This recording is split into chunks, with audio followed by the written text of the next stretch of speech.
It's like an aesthetic at this point, and yeah, no.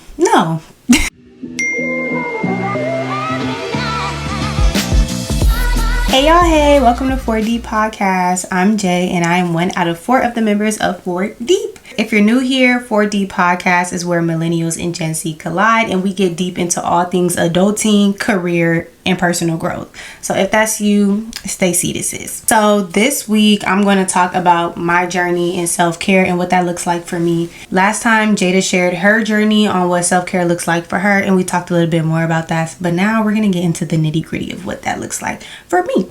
So before I get started, I want to address the whole notion of self-care. Like we've been saying, it's like an aesthetic at this point, and yeah, no.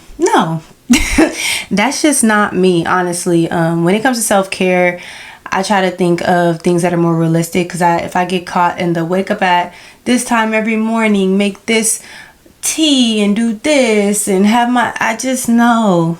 No, like it's very unrealistic to me, and it makes it a pain to like take care of myself. It kind of makes it not fun, and I feel like I should at least enjoy taking care of myself. So if you can relate to that, and you're looking for ways to take care of yourself that are realistic and make sense, and also may not be like high maintenance, this is what I'm gonna get into.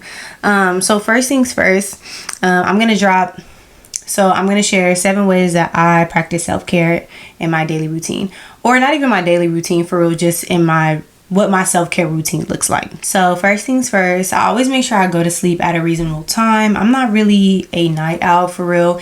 And I also work very early in the morning sometimes, or most of the time, I should say, than your typical 9 to 5 schedule.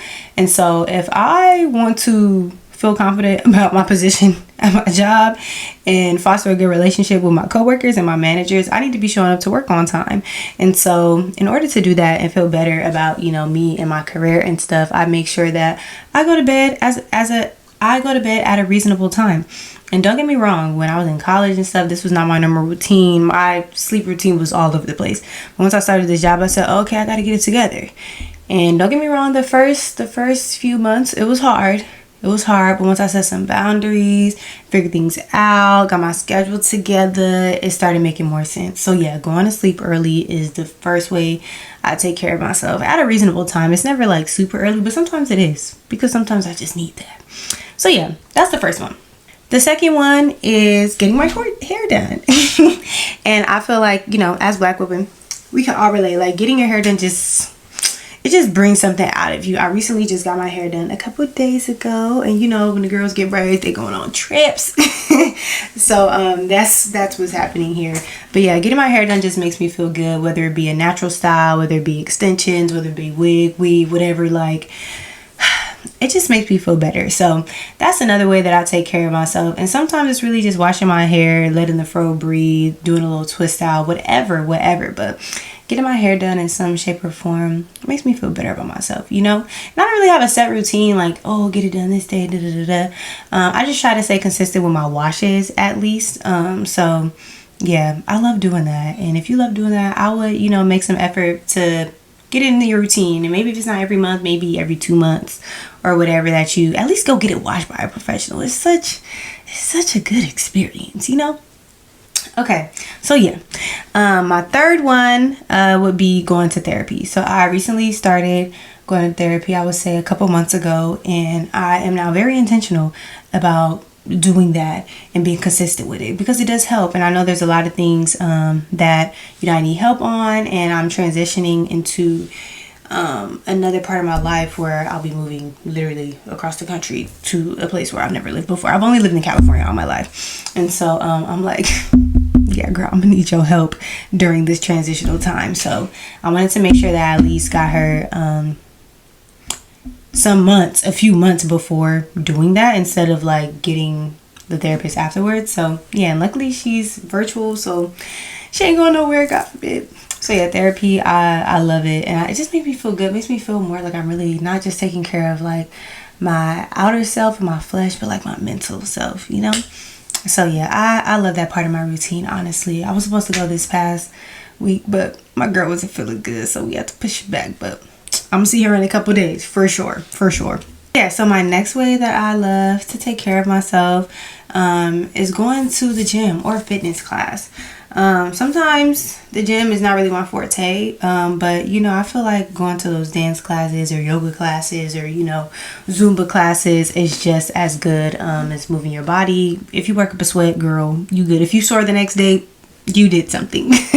So yeah, I love moving my body, and it makes me feel better about myself, because then I know, like, okay, this week I move my body 3 times out of the 5 work days. Like, I feel great about myself. I know that I'm taking care of myself, and it just makes me feel better overall. And I think a trend I'm seeing here is, like, when I'm doing these things, like, it makes me feel better mentally, and so I'm not feeling guilty or feeling bad about myself that I'm not taking care of myself. You feel me? Like, when some of these things aren't really in my routine, I start to feel like, dang, like, I'm not taking care of myself, and then that's also on top of my mind. It's a whole cycle. Definitely be trying to give myself grace, because I know I can't do everything all the time, but I realize how it makes me feel when I do these things. So I do my best to keep it up, because not only does it take care of me, like, health wise and stuff, but it helps my mental too. So it's a win-win. The 5th way where I like to take care of myself in my routine is cooking at home. I realize that cooking for me is just so therapeutic, and I'll be cooking like I could throw down, give me a recipe, and I could do a pretty good job. Okay, so I love cooking, and it really slows me down. I notice I be moving at 1,000 miles per minute, and my mind be moving even faster.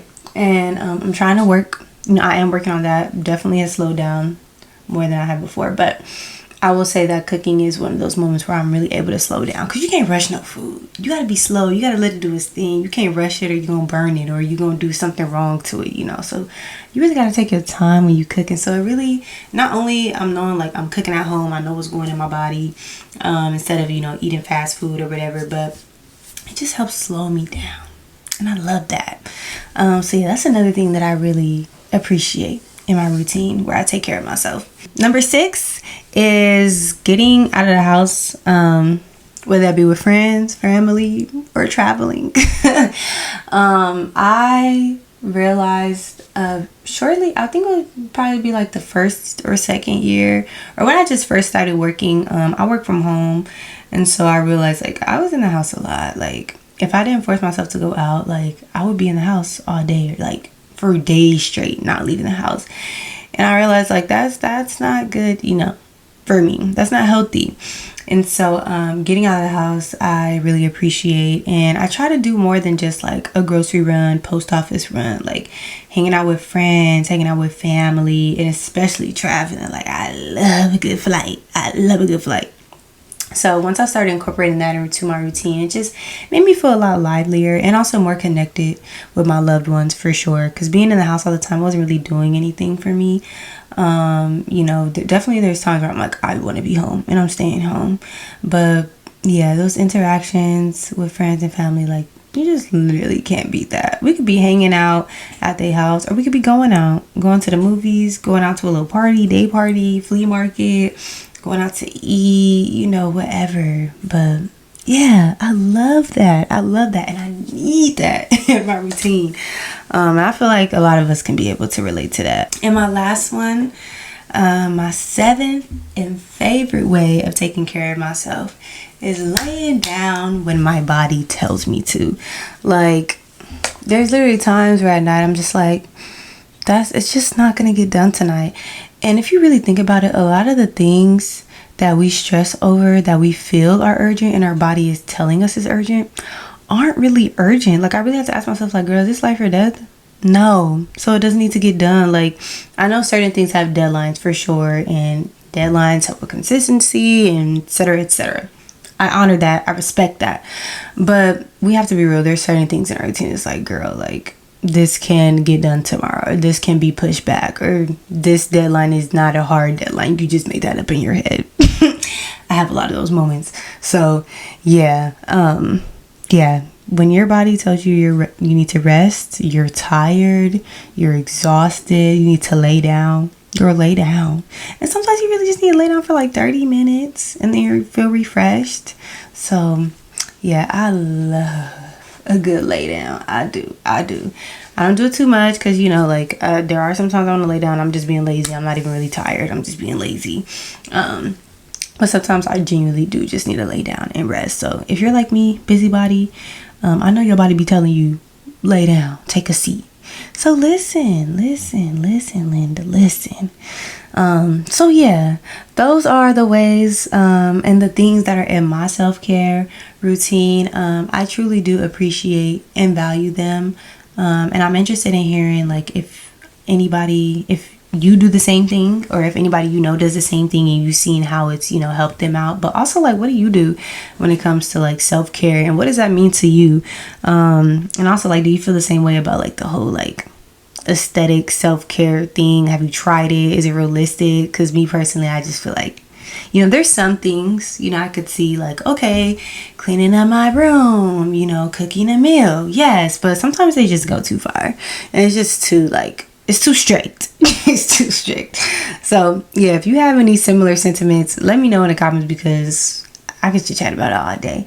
But yeah, those are 7 ways that I take care of myself, and I hope, and I share them, you know, not only just to like talk about what I do, you know, offer ways that, you know, may help you take care of yourself if you feel like, you know, you're lacking in that way, or in certain, you know, departments, whether it be taking care of yourself mentally, spiritually, emotionally.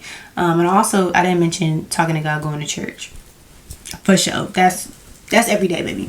But yeah, like if you needed any inspiration, I hope that helped in one of those areas. And then I also brought these up just to, you know, show like some of the maybe like unconventional ways that we do take care of ourselves that we don't even notice, you know. We talked about that in the last episode with Jada too. But yeah, so those are 7 ways that I take care of myself. And yeah, that's the vibe we on. Next week, Des is going to come in and share her journey when it comes to self-care. So make sure y'all stay tuned to that. But in the meantime, talk to me in the comments. Let me know what you think about self-care. Is it, you know, overhyped? Is it realistic? And for the realistic portion of it, what does that look like for you? Let me know. Yeah, I'll see y'all next time. Bye.